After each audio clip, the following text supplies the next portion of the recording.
Okay, let's unpack this. We are looking at a pretty massive stack of research today from the Finch Q team. It's titled The Coming Care Gap. And, well, it highlights this absolutely incredible paradox. Yeah, it really is a paradox. Because it's like you spend literally centuries trying to win a game, and then when you finally beat it, you look around and realize the prize is just a massive, incredibly complicated logistical puzzle. That's a very good way to put it, actually. So our mission for you today, listening to this, is to figure out the answer to a question that humanity has never really had the luxury of asking before. Exactly. We've never been here. What happens when millions of people live into their 80s and 90s, right at the exact historical moment that the systems designed to support them start shrinking? It is a genuinely remarkable situation. I mean, for the vast majority of human history, our ancestors' single biggest problem was just, surviving long enough to get old. Right. Just making it to old age was a huge win. The fact that we conquered that is a total triumph. But to understand this looming crisis detailed in the research, we first have to kind of look backward. We need context. Exactly. We need to establish just how abnormal our modern lifespans actually are when you zoom out and look at the grand scheme of human existence. And the numbers in this report really put that into perspective for me. Like in the mid-19th century, life expectancy in the U.S. was around 40 years old. Yeah, 40. And even by 1900, it had only crept up to about 47. Which is just wild to think about today. It is, but the caveat there is crucial, though, because that 40-year life expectancy often creates this massive historical misconception. Why? Because people think everyone just died at 40. Exactly. People read that and assume that in 1850, a person hit their 40th birthday and just, dropped dead of old age. Like a biological expiration date? Right, but the reality of the data is much more nuanced. People certainly lived into their 60s and 70s back then. The issue was the mathematical average. Okay. The average was skewed. Heavily skewed. It was pulled sharply downward by astronomical rates of childhood mortality. I mean, if a large percentage of your population doesn't survive past age 5, the average life expectancy for the whole group just plummets. So it was less about humans having, like, a set expiration date of 40, and way more about just navigating an absolute gauntlet of environmental hazards. A literal gauntlet, yeah. Because you had infectious diseases like tuberculosis, pneumonia, influenza, and then you add in severe childbirth complications, contaminated drinking water in those early industrial cities. And a total lack of basic workplace safety. Right. So diseases and accidents were taking people out long before chronic age-related conditions even had the time to emerge. That's exactly it. So really, medicine's one and only job for centuries was basically just keep people breathing, like stop the bleeding, clear the infection, get them to tomorrow. Yes. The central project of medicine was almost entirely acute. It was all about immediate, short-term survival. And the extraordinary thing is that the strategy actually worked. It worked incredibly well. We built clean water systems that totally revolutionized urban public health. We engineered vaccines that virtually eliminated these devastating population-level illnesses. And antibiotics, right? That was huge. Oh, the discovery of antibiotics fundamentally changed the trajectory of bacterial infections. So when you combine those breakthroughs with better nutrition, safer childbirth, and exponential leaps in, like surgical and cardiovascular care, the outcome is unprecedented in biological history. I mean, we added more than 30 years to the average human lifespan in just over a century. That blows my mind. It's staggering. I kept thinking of this analogy while reading through this deep dive. It's like we spent generations trying to beat the final boss of this brutally hard video game, right? I love that analogy. We threw everything we had at it. Science, sanitation, medication. And we finally defeat the boss, the confetti drops, our character survives, and then we look at the screen and realize the developers never programmed a next level. Right, there's no infrastructure for the next level. Exactly. We are standing in this new, extended phase of life with absolutely zero infrastructure built to navigate it. And what's fascinating here is that every major societal achievement shifts the landscape, right? It changes the questions that follow it. Okay, how so? Well, we spent generations laser-focused on one primary question. How can we add years to life? Just getting more time. Right. But now the 21st century is forcing a massive pivot. The question is no longer about extending the timeline. It's about how are we going to support the years we just gained? And that brings us to the demographic wave that completely reshaped the board. The baby boomers. The biggest wave of all. Right. So born between 1946 and 1964, this group emerged during a post-World War II era of just Immense optimism. Soldiers returned home, marriage rates spiked. Yeah, the GI Bill helped millions access higher education and home ownership. You had these sprawling new suburbs being built seemingly overnight, and the end result was 76 million Americans born in that specific window. And because that generation was so unusually massive, they've basically redefined nearly every single institution they've encountered just by moving through it. Just by existing. Pretty much. When they were children, municipalities had to massively expand school systems and universities just to physically accommodate them all. And then they grew up. Right, and as they entered adulthood, entire highway systems, housing markets, and consumer business sectors morphed to meet their specific demands. The demographers in the text use this really vivid analogy to describe it. They call the baby boom generation a pig moving through a python. It's a classic demography term, yeah. For you listening, just try to picture that imagery for a second. This incredibly large shape moving very slowly through a long tube. It's stretching and distorting every single section as it passes. Exactly. First, it stretched the education system. Then the workforce. Then the housing market. And now, that massive shape is entering advanced age. Right. Because the oldest baby boomers turned 65 back in 2011. And starting in 2026, they began turning 80. And over the next 2 decades, millions upon millions of people will enter the specific age brackets where the need for daily assistance just spikes. Because that's the stage of life where frailty, severe mobility limitations, falls, and cognitive conditions like dementia become statistically common. Yes, the need for care skyrockets in those later years. Okay, but let me push back on the shock value of this for a second. Because as you listen to this, you might be thinking exactly what I was thinking. Which is? The oldest boomers hit typical retirement age over a decade ago. Experts and demographers have watched this metaphorical pig moving through the python since like the 1970s. They absolutely have. None of this data was classified. So why is society suddenly acting like an aging population is this massive, unforeseen surprise? Well, that's the thing. The aging of the population itself isn't the surprise. Demographers have been ringing the alarm bell about this demographic shift for 50 years. But they knew it was coming. They did. The true crisis lies in the timing. The catastrophic surprise is that this massive demographic wave is hitting advanced age at the precise historical moment that the care system designed to catch them is fracturing. Oh, wow. It is the collision of 2 opposing forces. The text actually visualizes this collision for us as 2 powerful curves moving in complete opposite directions. Right. So on the one hand, you have the rising curve. That's the massive growth of older Americans. I think it's in the population over 85 is projected to double by 2040. I like this, yes. But then you look at the other curve, the shrinking curve, and you realize the safety net is just pulling away. Because between 2011 and 2021, nearly 1 in 10 nursing homes in the United States closed their doors. 1 in 10. 1 in 10. That represents a staggering loss of capacity in a very short period of time. And we really have to note that rural communities are bearing the brunt of this contraction. Yeah, that makes sense. Less density. Right. When a rural facility closes, the next nearest option isn't just down the street. It might be hours away. And that isolates older adults from their families and their communities entirely. Here's where it gets really interesting, though. It's like we spent a century building a massive, sprawling city and totally forgot to lay down the water pipes.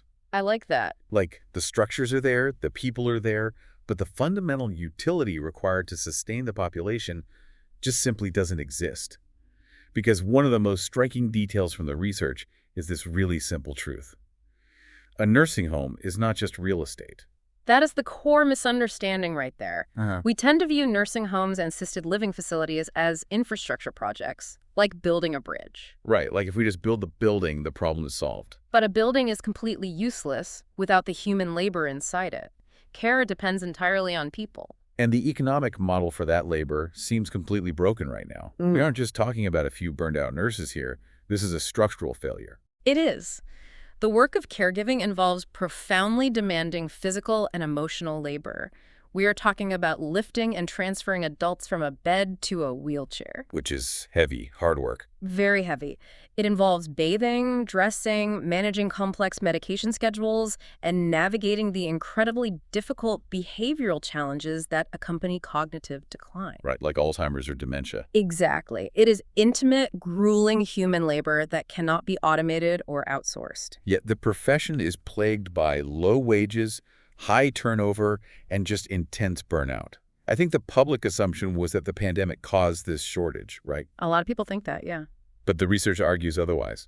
The pandemic did not create these shortages. It merely exposed and accelerated fractures that had been widening for years prior. So the cracks were already there. The underlying economic model of long-term care struggles to balance the high cost of human labor with the reimbursement rates provided by systems like Medicaid.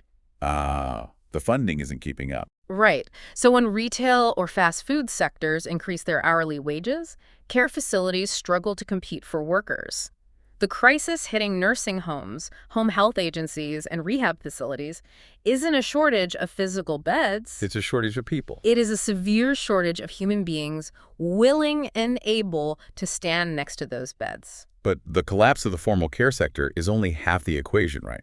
Because the immediate follow-up question is, well, what happens to the patients who are turned away from these facilities? Historically, they went to family. Right. Historically, if the formal system couldn't take you, you just stayed home and your family took care of you. You had grandparents, parents, and kids all living under one roof, or at least, in the same farming community. Yeah.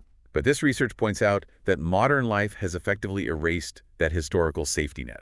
It really has. The structure of the American family has fundamentally changed. Families are significantly smaller today, which means there are simply fewer adult children available to share the intensive burden of elder care. Less people to split the shifts, basically. Exactly. Furthermore, modern economic realities almost dictate that households require two incomes just to maintain a standard of living. Yeah, everyone has to work now. The model of having one adult in the family dedicating their full time to unpaid domestic care is increasingly rare. Let me challenge that slightly, though. Yeah. Are we sure it's just economics forcing kids away? Isn't there also a huge cultural shift in the West? How do you mean? Well, over the last century, we've heavily prioritized independence and the nuclear family. Like, multi-generational living almost became stigmatized in some circles compared to the past, where it was just the default way of life. That's a fair point. But the cultural shift is absolutely intertwined with the economic one. We redefine success as upward mobility, and upward mobility often requires geographic mobility. Oh, that's true. You have to move for the job. Right. Career paths today routinely demand that young adults move to where the industries are concentrated. The result is that adult children are frequently living hundreds, if not thousands of miles away from their aging parents. So they literally can't just pop over and help with groceries. Exactly. Whether driven by cultural preferences for independence or the harsh demands of the modern job market, the outcome is the same. The traditional support network that used to surround aging adults has stretched incredibly thin. So, okay, you have the formal workforce buckling under economic strain, and the informal family workforce shrinking due to modern geography and dual income necessities. Correct. If these two trends are unfolding simultaneously, right as the demand skyrockets, how is everyone not actively panicking? It's a great question. Seriously, why do we all just walk around assuming a daughter, an aide, or a rehab center will magically be there the moment we need one? The lack of panic comes down to a really fascinating hidden psychological mechanism. It has to do with how we perceive the process of aging itself. Okay, I'm intrigued. Most of us carry this unexamined assumption that a loss of independence is a sudden, dramatic event. We imagine someone is perfectly capable one day, and the next day, a singular medical event occurs, and they abruptly require full-time assistance. Like a fall or a stroke or something. Right. But the text argues that life almost never changes like that. Independence doesn't usually fall off a cliff. It shifts quietly. It fades out. It's gradual. Very gradual. The body rarely loses its capacity all at once. Strength diminishes gradually over years. Balance becomes just slightly less automatic. A physical recovery that used to take 3 hours now stretches into 3 days. And you probably don't even notice it happening. Exactly. Walking speed slows down by fractions of a second, increments that are far too small to consciously notice on a random Tuesday afternoon. The research introduces a concept called predictive processing to explain why we don't notice this. But I have to admit, I was a bit confused by the mechanics of this. It can be a dense concept. Is the brain literally deceiving us? Like, are we experiencing some kind of cognitive dissonance? Or is there a physical rewiring happening when I decide, for example, to take the elevator instead of the stairs? It is a neurological function, not just psychological denial. Predictive processing means your brain is constantly generating a model of the world and updating its expectations to match your current physical experience. Okay. The brain's main goal is to conserve energy and minimize surprise. So, when a tiny loss in physical capacity occurs, your brain updates its baseline to match that new reality, So it accepts the new normal. almost instantly. It normalizes the limitation. It redraws your mental map of what is normal before your conscious mind ever registers that a capability has been lost. The examples the text uses for this are incredibly relatable for anyone listening. Let's pause and think about what this looks like for a normal family. Yeah, it's very subtle. You just quietly stop carrying the heavy grocery bags up the front steps, right? You make 2 trips with lighter bags instead. Exactly. Or you stop driving at night because the glare is a bit too annoying. Right. Or when you're at the airport, you stop doing the long walk between terminals and instinctively start looking for the moving walkway or the shuttle cart. And none of those individual decisions feel like a loss of independence. Not at all. In the moment, they are highly sensible, adaptive choices that keep you safe and comfortable. Your brain is just efficiently solving a physical problem. So aging hides inside adaptation. Yes. We adapt, and then we adapt again, and we just keep shrinking our physical world until it fits our current capacity. Until the world is very small. Because these tiny neurological updates feel so perfectly normal in the moment, people don't actually realize they need help until a massive crisis hits. The world shrinks so slowly that by the time you realize you are trapped, you are completely unprepared for the care gap we've been talking about.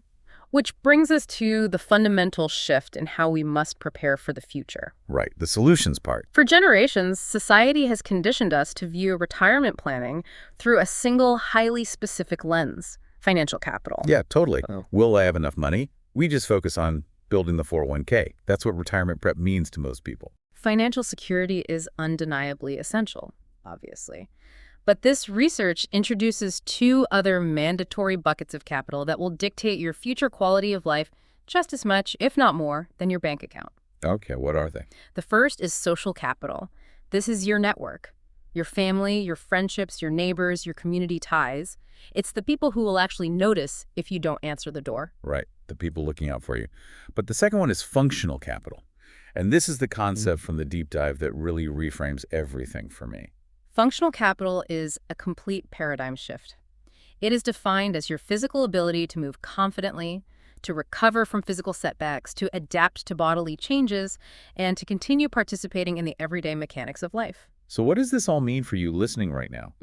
It means you cannot hoard functional capital in an investment portfolio. No, you can't buy it. Functional capital is a physical reserve. You can only build that reserve through years of physical movement, taking on physical challenges, and deliberately maintaining your strength and balance.